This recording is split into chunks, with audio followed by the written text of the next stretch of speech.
Material required for our experiment is conductometer, conductivity rod, conical flask, distilled water and the KCl salt. Taking 0.75 gram KCl salt. Now we are adding this salt in the conical flask.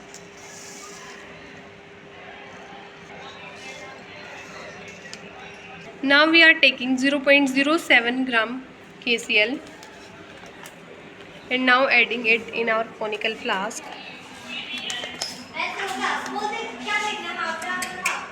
Now we are taking 0.15 gram KCl and now adding it in the conical flask. इस conical flask में हमने 0.75 ग्राम KCl डाला था, उसके अंदर हम 100 ml of water add करेंगे, जिसके बाद हमारा जो 0.1 नॉर्मेलिटी का KCl सोल्यूशन रेडी हो जाएगा। अब जिस कॉनिकल फ्लास्क में हमने 0.15 ग्राम KCl डाला था, उसके अंदर हम 100 ml ऑफ वाटर ऐड करेंगे, जिसके बाद हमारा 0.01 नॉर्मल KCl सोल्यूशन प्रिपेयर हो जाएगा। अब जिस कॉनिकल फ्लास्क में हमने 0.07 ग्राम KCl लिया था, उसके अंदर हम 100 ml ऑफ वाटर ऐड करेंगे, जिसके बाद हमारा जो सोल्यूशन है वो 0.02 नॉर्मेलिटी का प्रिपेयर हो जाएगा। सबसे पहले हम इसको डिस्टिल्ड वाटर के अंदर डिप करेंगे और फिर हम इसको अपने 0.1 नॉर्मल KCl सोल्यूशन के अंदर डिप करके कुछ सेकंड के लिए छोड़ देंगे और फिर हम इसकी रीडिंग नोट डाउन करेंगे। इससे हम इसको डिस्टिल्ड वाटर के अंदर डिप करके वॉश कर लेंगे और फिर दोबारा से हम इसको 0.01 नॉर्मल KCl सोल्यूशन के अंदर डिप करेंगे, कुछ सेकंड वेट करेंगे और रीडिंग नोट डाउन कर लेंगे।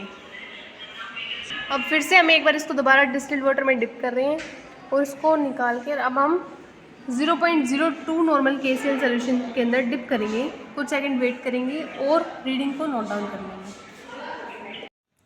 जो हमने डिफरेंट नॉर्मेलिटी के हमारे KCl सोल्यूशन प्रिपेयर किए थे, उनके लिए जो स्पेसिफिक कंडक्टिविटी की value at the temperature 30 degree Celsius एक टेबल के अंदर गिवन होती है, जिसके थ्रू हमने ये यहाँ पर नोट डाउन कर लिए हैं। उसके बाद जो हमारी ऑब्जर्व जो कंडक्टिविटी थी, जो हमने with the help of instrument found out की थी, वो हमारी आई 0.1 नॉर्मल सोल्यूशन के लिए 14.16 इंटू 10⁻³ 0.01 नॉर्मल सोल्यूशन के लिए 1.81 इंटू 10⁻³ 0.02 नॉर्मल सोल्यूशन के लिए 3.25 इंटू 10⁻³ अब हम सेल कांस्टेंट को हमें फाइंड आउट करना है for the 0.1 normal KCl solution के लिए, जिसका हमारे पास फॉर्मूला होता है सेल कांस्टेंट को कैलकुलेट करने के लिए स्पेसिफिक कंडक्टिविटी अपॉन में ऑब्जर्व्ड कंडक्टिविटी। तो हमारी स्पेसिफिक कंडक्टिविटी थी ये और ऑब्जर्व्ड कंडक्टिविटी ये, इनको हमने डिवाइड कर दिया, हमारे पास हमारा आंसर आ गया 0.9971 सेंटीमीटर इनवर्स। सेल कांस्टेंट इसी तरह से 0.01 नॉर्मल KCl सोल्यूशन के लिए हमारे पास जो हमारी स्पेसिफिक कंडक्टिविटी थी और ऑब्जर्व कंडक्टिविटी, इनको हमने दोनों को डिवाइड किया, हमारे पास आ गया 0.857 सेंटीमीटर इनवर्स।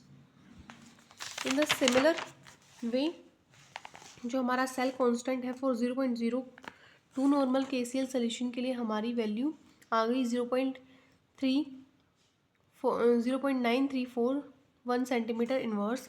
हमने इन सबका जो है मीन सेल कांस्टेंट जो कैलकुलेट किया, हमारी जो वैल्यू हमारे यहाँ इधर आई थी, उनको हमने ऐड कर दिया और 3 से डिवाइड कर दिया। इनका मीन जो हमारे पास निकल के आ गया वो हमारे पास आ गया 0.9295 सेंटीमीटर इनवर्स।